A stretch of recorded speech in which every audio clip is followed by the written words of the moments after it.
కబుల్టలో breaking update చూద్దాం. ప్రధాని మోదీతో తెలంగాణ సీఎం రేవంత్ రెడ్డి భేటీ అయ్యారు. ఆయనతో పాటు డిప్యూటీ సీఎం భట్టి విక్రమార్క కూడా ప్రధానిని కలిశారు. రాష్ట్రానికి రావాల్సిన నిధులు, ఏపీ పునర్విభజన చట్టంలోని హామీలు అమలు, పెండింగ్ గ్రాంట్లు సహా పలుకు కీలక అంశాలపై చర్చించనున్నట్లుగా అయితే తెలుస్తుంది. మొత్తంగా ప్రధాని మోదీతో తెలంగాణ సీఎం రేవంత్ రెడ్డి భేటీ అయ్యారు. ఇక రాష్ట్రానికి సంబంధించిన పలు అంశాలపై మోదీతో రేవంత్ రెడ్డి చర్చించనున్నట్టుగా అయితే తెలుస్తోంది. ఇక సీఎం హోదాలో తొలిసారి ప్రధానితో సీఎం రేవంత్ రెడ్డి భేటీ కానున్నారు. మొత్తంగా ఢిల్లీలో ప్రధాని మోదీతో తెలంగాణ సీఎం రేవంత్ రెడ్డి భేటీ జరగనుంది.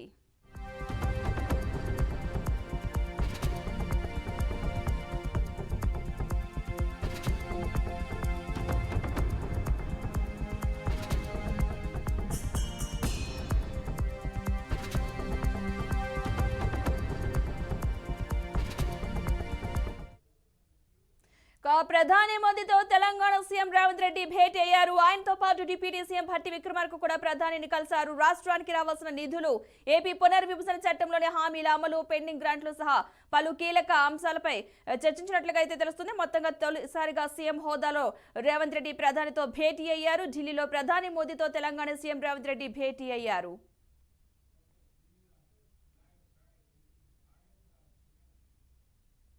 ఇదే అంశానికి సంబంధించిన పూర్తి సమాచారాన్ని ఢిల్లీ నుంచి మా ప్రతినిధి అశోక్ అందిస్తారు. అశోక్, చెప్పండి, తెలంగాణ సీఎం రేవంత్ రెడ్డి ప్రధాని మోదీని కలిసినట్లుగా తెలుస్తుంది. అప్డేట్స్ ఏంటి? ముఖ్యమంత్రి రేవంత్ రెడ్డితో పాటు ఉప ముఖ్యమంత్రి భట్టి విక్రమార్క ఢిల్లీకి చేరుకున్నారు.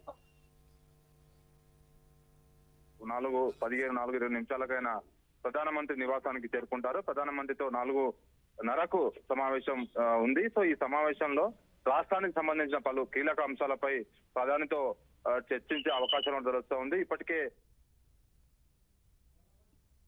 కసరత్తు చేశారు. సో ఏదైతే రాష్ట్రానికి స్పెషల్ రిలీఫ్ ఫండ్ ఇవ్వాలని ఆయన కోరినట్టు తెలుస్తుంది. మొత్తము 20 అంశాలపై ప్రధానంగా ఈ సమావేశంలో చర్చించే అవకాశం ఉంటాయి. ముఖ్యంగా రాష్ట్రం విడిపోయి దాదాపు 10 సంవత్సరాలు అవుతుంది. 10 సంవత్సరాల కాలంలో 10 సంవత్సరాల పాటు బీఆర్ఎస్ ప్రభుత్వం అధికారంలో ఉన్నది. బీఆర్ఎస్ అధికారంలో ఏదైతే మిగులు బడ్జెట్ గా ఉన్న రాష్ట్రాన్ని అప్పుల రాష్ట్రంగా మార్చారు. దాదాపు 6,50,000 కోట్లకు పైగా అప్పు ఉంది. సో ఈ అప్పు ఎందుకు చేయాల్సింది? సో ఈ అప్పు వల్ల ప్రస్తుతం రాష్ట్రంలో ఆర్థికంగా చాలా వెనుకబడిపోయింది, లోటు బడ్జెట్ లో ఉంది. సో ఈ లోటు బడ్జెట్ ను పూర్తి చేయాలంటూ ప్రధానిని విన్నవించే అవకాశం ఉంది. ఆ సందర్భంగానే మొన్న ఏదైతే అసెంబ్లీలో కూడా అంశాలపై చర్చ కూడా జరిగింది. సో వీటితో పాటు రాష్ట్రానికి ఇంకా చాలా పెండింగ్ అంశాలు ఉన్నాయి.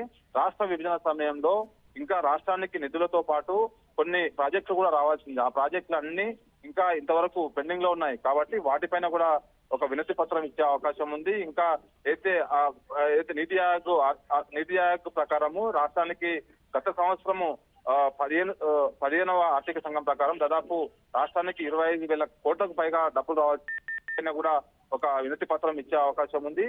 ఇంకోటి ఏదైతే గత ప్రభుత్వంలో చేసిన అప్పుల పైన కూడా ఒక ప్రజెంటేషన్స్ కూడా రూపంలో ప్రధానమంత్రికి ఇస్తారన్నట్టు ఒక సమాచారం జరుగుతుంది.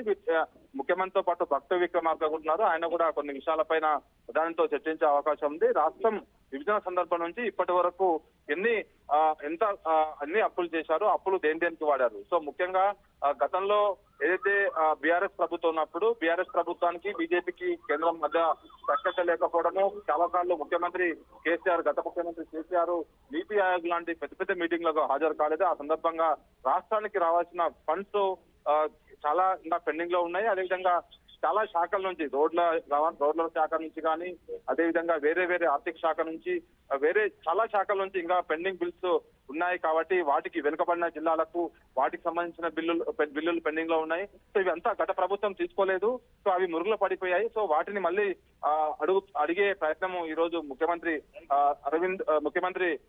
రేవంత్ రెడ్డి చెప్పే అవకాశం ఉంది. వినతి పత్రం ఇచ్చే అవకాశం ఉంది సీఎంకి. అదే విధంగా అయితే సమ్మక్క సారక్క జాతరకు జాతీయ హోదా కావాలంటూ గత ప్రభుత్వమే ప్రస్తావించినప్పటికీ దానిపైన ఇంకా కేంద్ర ప్రభుత్వం ఏ నిర్ణయం తీసుకోలేదు. కాబట్టి ఈ సమావేశంలో కూడా దానిపైన కూడా ఒక రిక్వెస్ట్ చేసే అవకాశం ఉంది.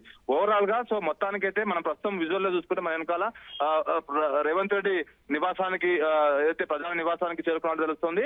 సో మరికొద్దిసేపట్లో వాళ్ళ సమావేశం జరిగే అవకాశం ఉంది. ఓవరాల్ గా అయితే ఈ సమావేశంలో పలు కీలక అంశాలపై ఈ చర్చించే అవకాశం ఉంది. రాష్ట్రానికి రావాల్సిన నిధులు, బకాయిలు, ప్రాజెక్టులు, అదేవిధంగా గత ప్రభుత్వం చేసిన అప్పుల పైన ఒక ప్రజెంటేషన్, అదేవిధంగా ఏదైతే హైదరాబాద్ చాలా అభివృద్ధి చెందుతా ఉంది, సో వాటికి కావాల్సిన outer ring road, inner ring road ప్రస్తావన ఉంది కాబట్టి వాటిని ఇప్పుడు ఔటర్ రింగ్ రోడ్ డెవలప్ చేయాలంటే దానికి సంబంధించిన ల్యాండ్ పూలింగ్ అవసరం ఉంది కాబట్టి ఆ ల్యాండ్ పూలింగ్ రాష్ట్ర ప్రభుత్వం చేయాలి. కానీ దానికి బడ్జెట్ లేకపోవడం వల్ల ఆ బడ్జెట్ ని ప్రధానమంత్రిని అడిగే అవకాశం ఉంది. వీళ్ళు చాలా కీలక అంశాలపై ఈ రోజు మీటింగ్ జరిగే అవకాశం ఉంది. ఎందుకంటే మొదటిసారి సీఎం అయిన తర్వాత ఫస్ట్ టైం ప్రధాని కలుస్తున్నారు. అది అటుపక్క బట్టి విక్రమార్క కూడా ఉన్నారు కాబట్టి వీరిద్దరూ కలిసి రాష్ట్రంలో ఉన్న గందరగోళ పరిస్థితులు, అదేవిధంగా అక్కడ ఉన్న నెలకొన్న ఏదైతే ఆర్థిక ఇబ్బందులు, సో వీటన్నిటిని కూడా ప్రధానికి వివరించే అవకాశం ఉంది. ప్రధాని మరి ఈ సమావేశం తర్వాత ఏ నిర్ణయం తీసుకుంటారు, ఆయన కోరినట్లు ఏమైనా ఎగ్జామ్షన్ ఇస్తారా, ఏమైనా ఆర్టికల్ భర్తీ చేస్తారని మనం వేచి చూడాల్సిన అవసరం ఉంది. Right, thank you Ashok.